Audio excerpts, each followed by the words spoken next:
The Quest 2 is finally out, and I've been having a lot of fun with it, and I wanted to share my initial impressions.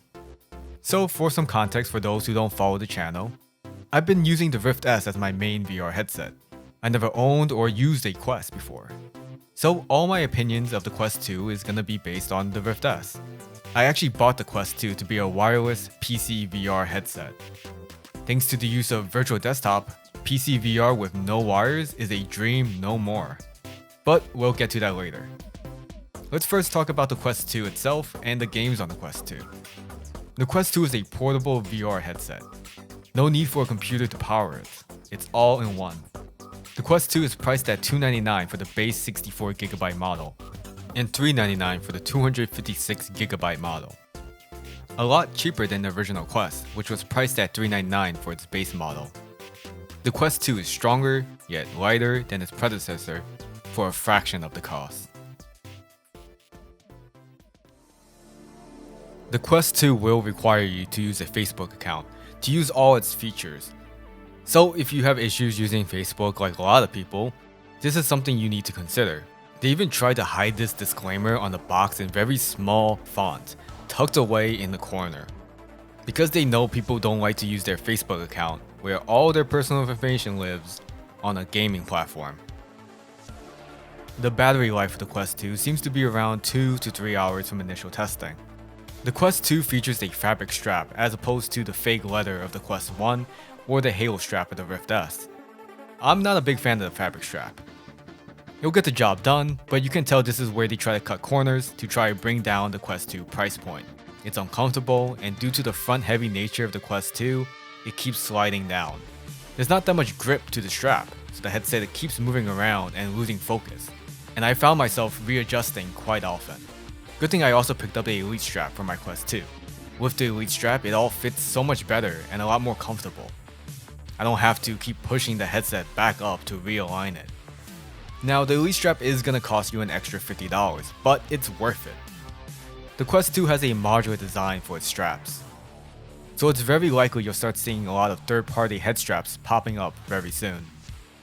The Quest 2 also has new controllers. They aren't that different from the Quest and Rift S touch controllers. Their design has been mixed with the old CV1 controllers.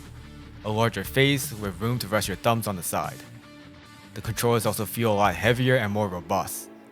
They definitely feel like they could take a beating. The thumb rest also has a capacitive sensor. Don't know what it will be used for, but it's there. The Quest 2 display is fantastic. There's virtually no screen door effect. Screen door effect is where you see the small gaps between pixels on the display. However, God rays are still here. God rays are a product of lenses, and the Quest 2 uses the same lenses. The display will also support 90Hz, up from 80Hz on the Rift S. Oculus has disabled the 90Hz for games for the time being, but will re-enable it in the future. When that will actually happen, that's anyone's guess. Now let's talk about virtual desktop and the Quest 2. I bought this headset because I wanted to use it for PC VR games and have the freedom of no wires. Wires are the worst part of the PC VR experience. Playing a game like H3 VR, I have to constantly untangle myself. Having the wires run along the floor, you have to be careful not to trip over it. I've also tried the pulley system for my cable. The pulley system does help fix the issue of wires wrapping around your legs, but the pulley system has its own faults. With a pulley system, you tend to feel the force of the wire being pulled.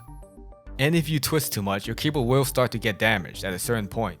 My cable has seen better days.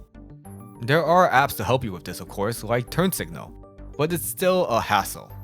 You have to periodically look down, you'll need to stop whatever you're doing, check how twisted up you are, and then unspin yourself. When I'm playing a game like H3 VR, I have to do this quite often in a play session, and it takes away from the immersion. So this is where the Quest 2 comes in.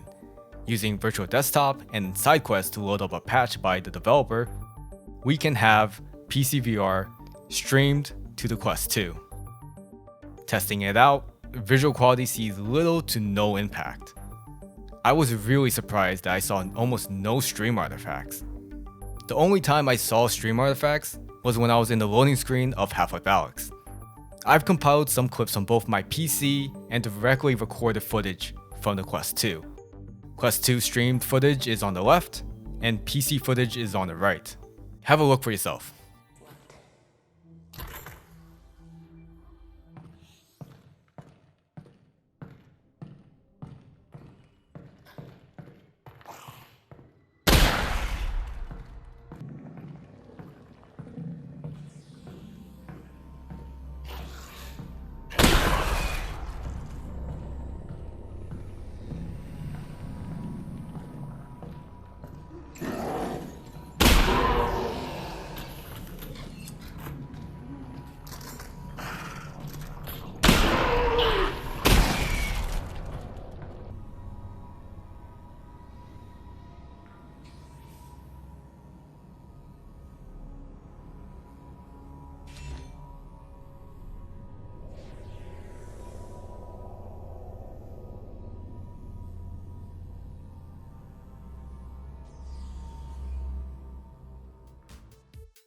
Input latency is also not noticeable in most games.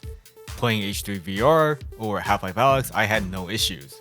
Other games like 11 Tabletop Tennis and Beat Saber, there you'll start to notice the latency. So I don't recommend streaming those games. Streaming it wirelessly is so good that I don't even want to try the link cable. The freedom. I'm finally free from all the wires.